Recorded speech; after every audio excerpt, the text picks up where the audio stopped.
Okay, so this is part two of our Houston, Texas patient who hollered, that she was in bad shape, and she was. And today you feel a little bit better. I feel better. I wanted to do a second part on this because the one thing is that we talk about is that you only had the last adjustment didn't really last. So we want to see what your performance is today. And go ahead and also show that there likely is going to be a very different adjustment today than what the adjustment was the other day. So in other words, what that indicates is that you're not always going to end up with the same adjustment every visit because you're not the same patient every visit, because once you go ahead and introduce a neurobiomechanical change, that's going to change the dynamics of that person. So let's see what we got. You ready? Sounds good. All right, so nose in the hole. All right, so last time we had all kinds of things. We talked about short leg this, short leg that. We talked about height changes and all these other things, okay? So today, our favorite gal has equal legs, and a mild stick on the right. So there is no shortness there. So I'm going to mark that down. All right. And all right here, slight. And let's go ahead and have you raise your right leg up high as you can, okay? Okay, so, and then how about the other one? Now, if you notice, that was about 50% of what our adjustment was after the first treatment last time, okay? So that means I'm kind of ahead already. This is a good thing. Now, she does raise a little higher on the left, so I'm going to go and take a look at that. Now, I'm also going to go ahead and come in here and we'll see what the SI joints are doing. I don't know if you can see that or not, Kim, but that one's independent, and so is that one. Well, not quite. There's a little hang up in there, okay? So what I'm going to do is a couple things here. I'm going to go ahead and push this forward because I feel a little stickiness in the knee. I know that there's most likely an EX component, so I'm going to address that. And in order to go ahead and do that complete, I'm also going to go ahead and push down on the sacrum here while pushing forward on the EX to close or clamshell around it. That's just understanding your anatomy. Okay, so go ahead and try it again. Right leg up, kiddo. Okay, nothing. How about the other one? Okay, now they're even. They're not great, but they are even. So let's take a look here. Take a look at this. Now this one went short, so that means there's another component of the sacrum as far as I'm concerned that I'm going to have to address. So I'm going to come in here and work on the inferior. Okay? Let's try the right leg again. Still. How about the other one? All right? So it's almost like it's getting worse. So what am I going to do? That's short. Go ahead and turn your head to the right for me, will you? And then turn to the left for me. Okay, so that's a little shorter there. So she says she slept terrible. You got a big old knot right here. Mm-hmm. Feel that? Yeah. That's a cervical syndrome component. Now we're into something different. Go ahead and turn your nose that way. Uh-huh. So I'm going to bump this here, kiddo. This will be sore. Okay, nose in center. Now let's go ahead and do the right leg again. Okay, how about the other one now? See the difference in that? So a lot of times we'll get focused on this and not realize there's stuff on the other end. So we'll come back in here. Whoop, lost it. Leg is almost even there. Don't feel near the tension, but I am going to go ahead and do the double EX component. Okay, remember that part from the first part? So we'll take this. More focus on the left side than the right. Okay. How's that feel, kiddo? A little burn? A little bit. Okay, so right leg up again. All right, how about the other one? All right. So we see how this is struggling. All right. There is some stuff going on in here, isn't there, today? All right. So just so you know, this doesn't always go the way you want it to. Go ahead and raise the booty up. But you can see how this is different than the last time. So what we're going to do here is I'm going to drop this straight down. Okay? And we'll drop this straight down. Now you notice I didn't use the coupling motion today, but her tension isn't the same as it was last time. Let's do the right leg up again. Okay, how about the other one? And there that is. All right. So I'm going to go ahead and continue on up. And we're going to go ahead and do right in through there. Bring this in through here on this one.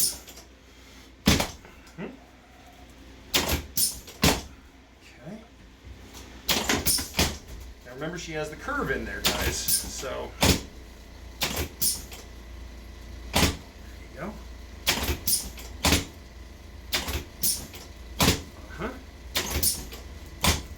there. All right. Now, again, breaking it down. Let's go and raise the right leg again.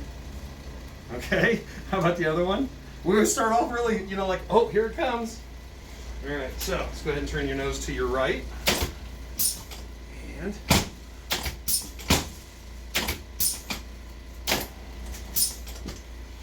got you there. And center.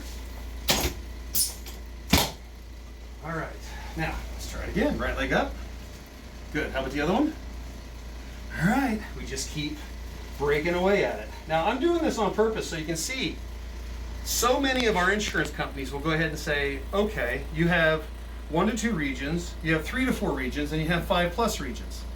What I'm showing right here is the necessity of how each section actually changes the dynamic of function and how that is an extremely archaic way to go ahead to have the insurance companies take over the practice of chiropractic. Nose to your right. Take this right in here. Good, and center. All right. So, let's go ahead and turn your nose to the right again. We're going to get the rest of this rib here. Go straight down, because we don't want to make it mad and curve. Nose in the center. All right. That's better. In through here. Not too horrible in there today. We'll have some work to do. Nose to the right. Like that. Little pull over here at 1. Good. Nose the other way. Take this in here. And center. Got you there. Okay, so let's see what we got now. Right leg up. Okay, good. Other one. All right, so still not quite there yet. Now we're going to talk about how the thorax ties in, okay? Which we did the last time. All right, come over here.